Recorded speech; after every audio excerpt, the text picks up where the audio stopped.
Hello, and welcome to Sonata She Wrote. This week I'm going to be discussing all of Haydn's String Quartet Opus 9, number 1 in C major. Last week, I presented a multi-movement work of a similar length in 3 parts.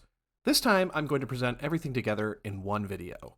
So let me know if you have a preferred style.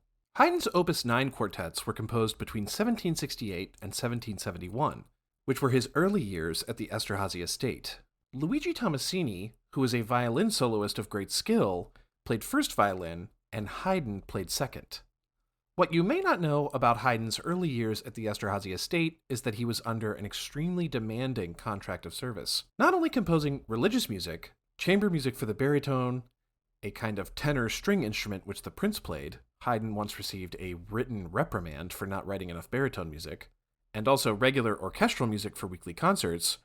His duties also included managing the orchestra, musicians employed by the Esterhazy family, and musical instruments owned by the estate.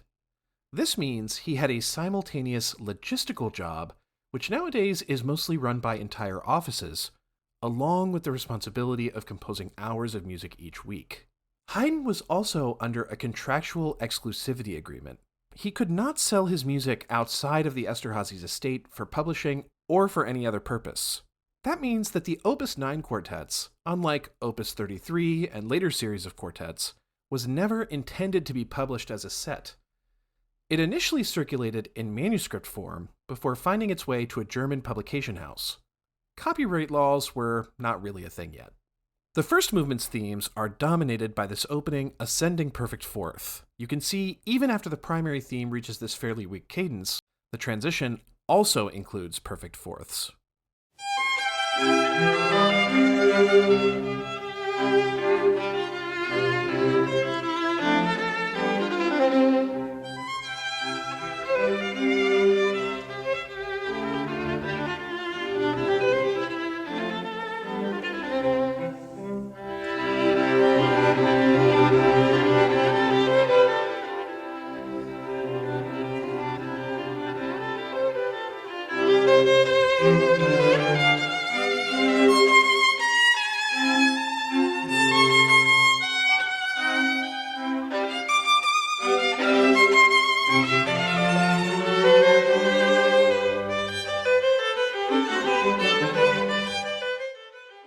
The attempted medial caesura is blocked by this suspension. It's followed by this first attempt at an S theme, strongly linked to the primary theme, opening with the same interval of an ascending fourth. This particular theme will pose an analytical problem in the development and recapitulation, but let's go on for now. Although this theme does come to a cadence point, rather than going on to a closing theme, Haydn continues with an S0 module and a new S theme, each of which open with an ascending perfect fourth, which unfortunately brings us into the minor mode.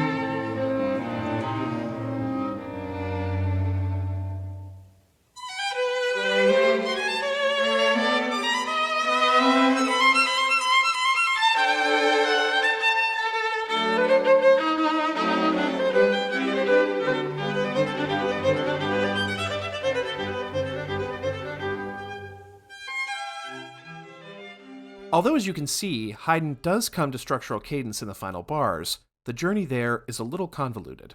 The initial secondary theme, contrapuntal and strongly linked to the primary theme, is forced into action after a blocked perfect authentic cadence. Because of this, we might even consider it to still be transition, especially as it's followed by a new secondary theme after opening its own, more strongly articulated medial caesura here. But the S that follows is in the minor mode. Although not quite up to the task, the music does attempt to open a new caesura, but is really unable to do so. The inverted dominant chord is not really a candidate for half cadence, although it does have a similar effect. Interestingly, the theme that can go the distance inverts the opening fourth and latches onto it as a motivic device as it dashes for cadence. The most unique aspect of this exposition is the lack of clearly articulated and harmonically normative medial caesuras. The first two attempts are both tonic cadences, when a half cadence, either in the tonic or dominant, is far more typical. It's interesting that the two attempted secondary themes are both linked to the primary theme by the opening ascending fourth, but the final secondary theme, which does reach cadence, inverts this interval. The final secondary theme is also much more typical of Haydn, who, unlike Beethoven or Mozart, tends to use much more rhythmically energetic and motivic secondary themes. The development is fully rotational and mainly focuses on the second iteration of the primary theme, which featured the triplet and sixlet rhythms, and the final S theme, S1.2. They all come to a cadence in A minor, the global 6, which is blocked by several suspensions in the upper voices.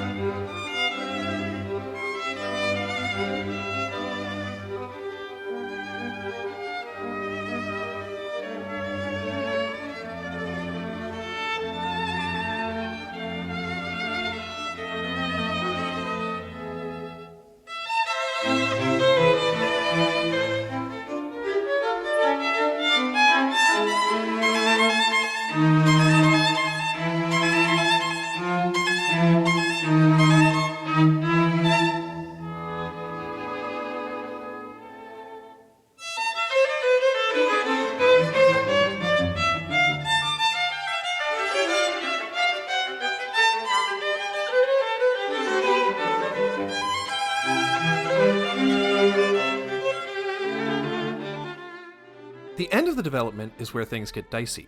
The contrapuntal first attempt at a secondary theme is out of rotational order. It seems to be functioning as a kind of retransition back into the recapitulation. I honestly don't have a good explanation for this. Really, the only way to make this make sense is if we consider this contrapuntal theme to be part of the primary theme or transition sections, and for this section to be a recapitulation in 6, which, though unlikely, is possible. However, Haydn's treatment of the corresponding section of the recap prevents us from doing so. It returns after the primary theme, which omits its first section, and transition, slightly recomposed to emphasize the dominant, come to a close on a perfectly normative half-cadence medial caesura.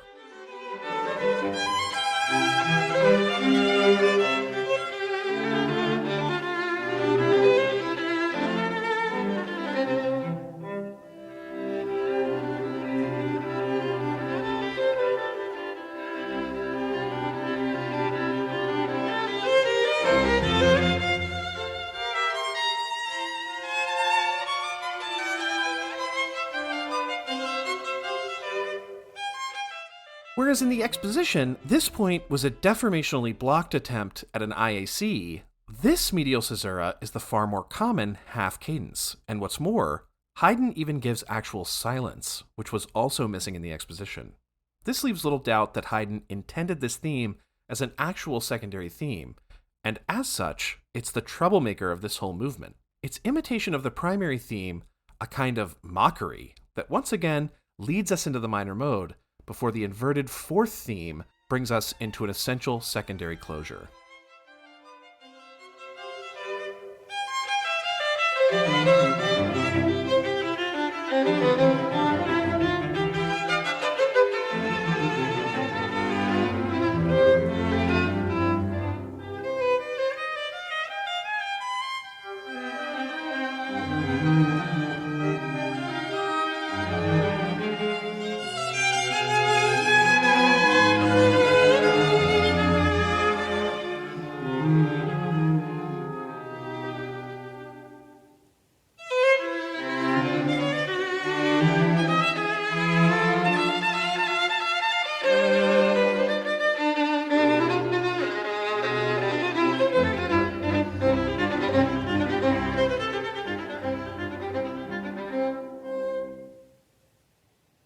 The main issues in this movement were the deformed medial caesuras and the multi-module S themes, which lead us in and out of the minor mode.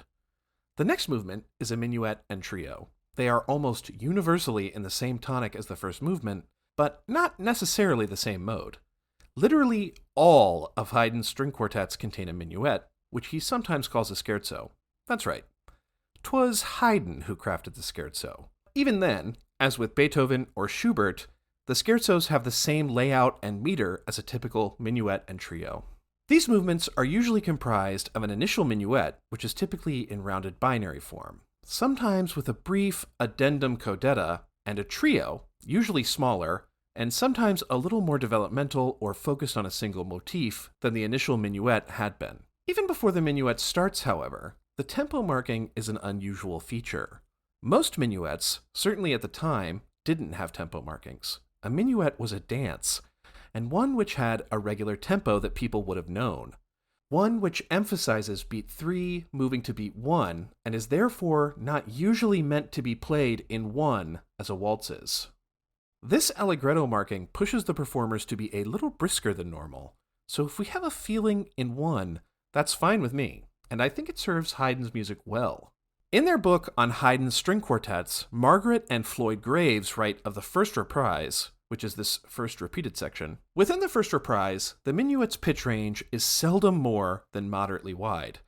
The harmony is predominantly consonant and diatonic, and tonal action entails either beginning and ending in a tonic, or, more commonly, progressing to the dominant or relative major key.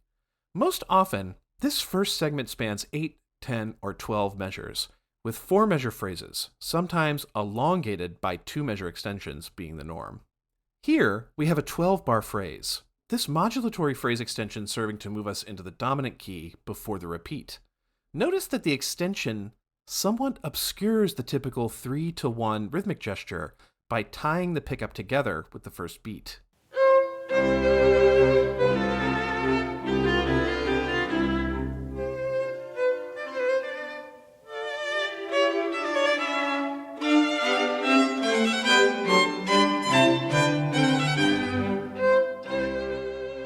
The second reprise, the Graves write, is conceived as the response to a normally concise first part.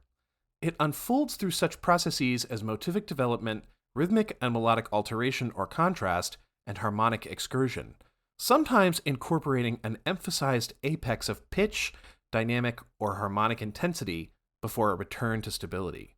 You can see that Haydn, who moved immediately back to the tonic key after the first reprise, uses the modulatory phrase extension in the second reprise as a middle section in capital B, before moving back to the initial theme. The addendum on this form is simply the first 4 bars of the first reprise.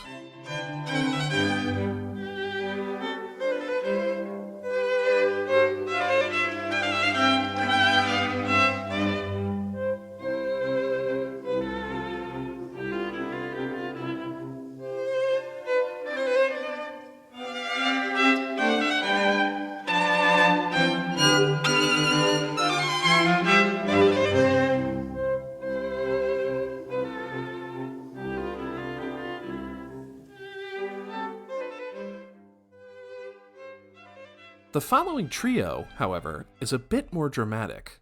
Although static in the sense that it is focused around one brief melody, it is also much more tonally adventurous. It can hardly be said to be in any key at all before moving into the retransition at the end. We start in C minor, move to E flat major, an F minor section which does in cadence, G minor, and finally a dominant lock in C minor, which reopens the original minuet.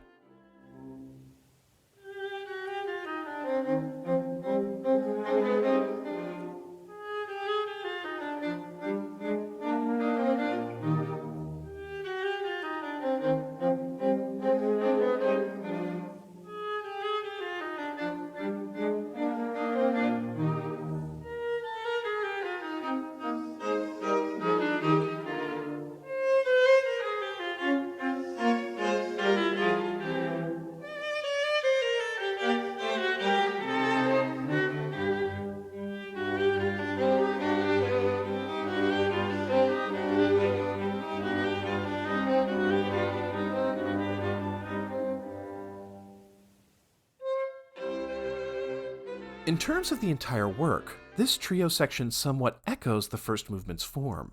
The initial minuet was, by and large, normative, almost in the extreme. Nothing to see here. Similarly to the primary theme and transition in the first movement. Whereas, in comparison, the trio is dramatic and developmental, cycling through tonal areas with no real anchor in any, similar to the secondary theme sections in the first movement, which also cycled in and out of the major mode and shared motivic traits with each other. Of course, typically the initial minuet repeats, but for the sake of time, let's move on to the third movement.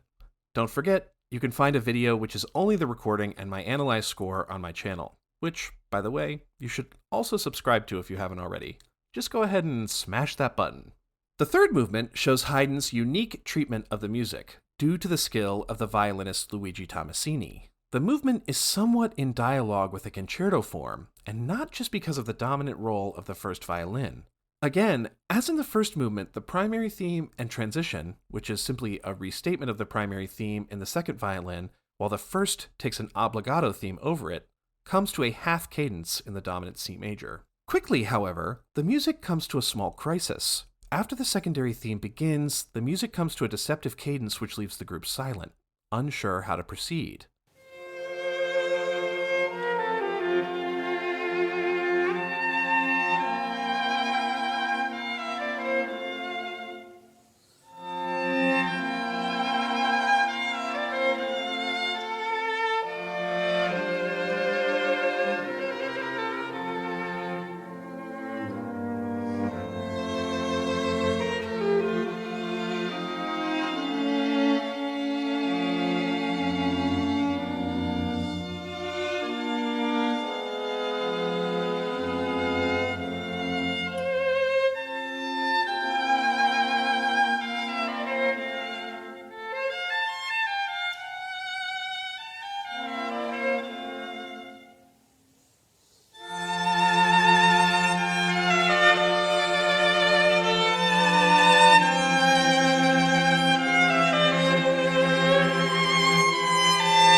Perhaps unwisely, the first violin initiates the exact same music again, which this time collapses into a more dramatic crisis point, a flat 6 pedal, culminating in a diminished second chord, a hint at the minor mode, which we know from the first two movements is uncomfortably close at hand.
The first violin recovers and infuses some energy in the form of rising sequences into the movement, which ultimately culminate in a successful essential expository closure.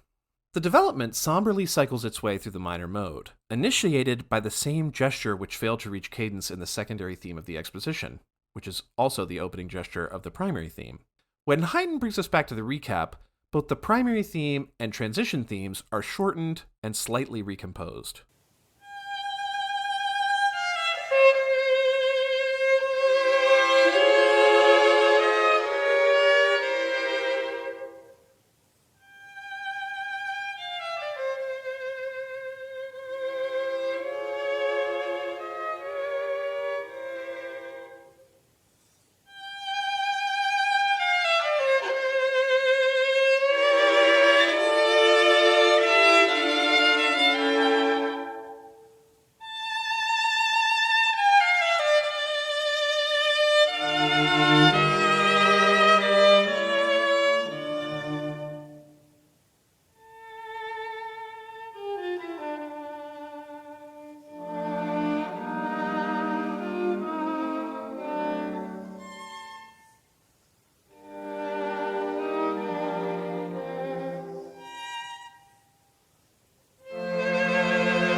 The first violin falls into the same trap. Two attempted repeats at the same S theme both end in crisis. The expanded version of the theme, which follows, only reaches the essential secondary closure after this moment, which should look a little familiar. It's very similar to the moments before a final cadence in a concerto. Although in the recording I use on my channel, which features the Dekany Quartet, the first violinist does not initiate a cadenza, that would be an acceptable performance practice choice. The essential secondary closure is reached on the other side of this cadenza moment.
So far, in both sonata form movements, the secondary theme is the problem child. But maybe, as is often the case with problem children, it isn't where the real blame lies. Perhaps it was the fault of the transition failing to open normative medial caesuras. In the third movement, however, it seemed more to be a problem of the first violin hogging the spotlight, and the other instruments rebelling against it.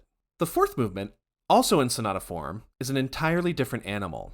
The bustling primary theme, opening with the ascending fourth of the first movement, blasts forward like a trumpet call, quickly moving into the development.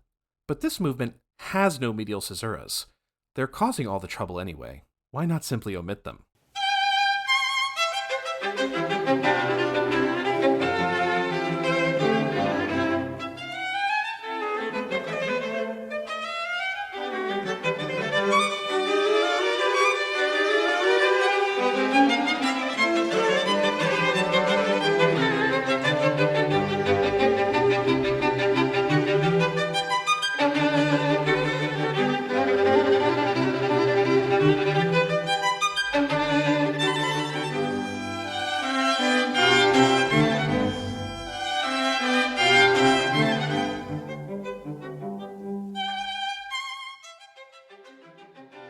In previous Haydn movements, and a sonata by C.P.E. Bach, we saw a type of continuous exposition which uses Fortspannung to reach a cadence. Although this movement does include a kind of Fortspannung, the immediacy of this PAC in the dominant, followed by two more cadences, indicate that this is the second type of continuous exposition.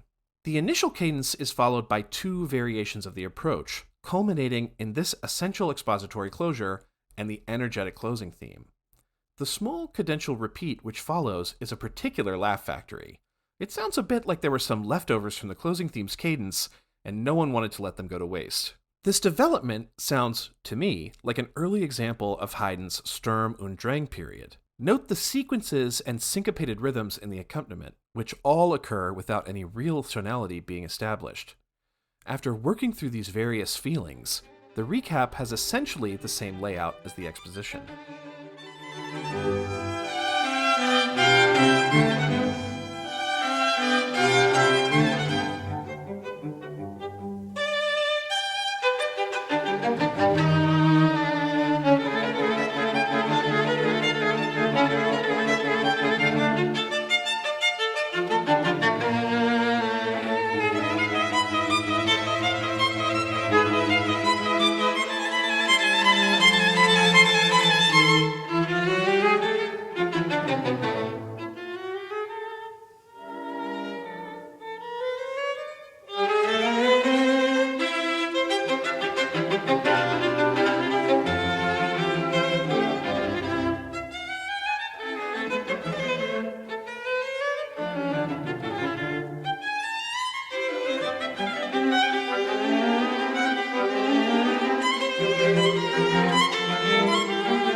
Although the ending syncopated stingers that close the movement really make me chuckle, I would actually say the relatively close correspondence between exposition and recapitulation is one of the more surprising aspects of all three sonata forms in this work.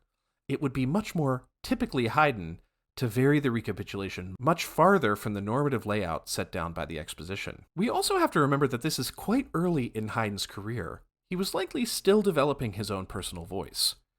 In terms of the trajectory of the whole work, what I think comes to the foreground is the deformational medial caesura in the first movement and its total omission from the final movement. As I said, the recording with my score has also been released on my channel, so I encourage you to check that out. This is a relatively short string quartet, barely more than 15 minutes. Please go ahead and subscribe. I make new videos every week, sometimes twice a week, and if you'd like to support the channel more, you can go to patreon.com/sonatashewrote and give to any of the tiers listed. Any amount is helpful. Thank you.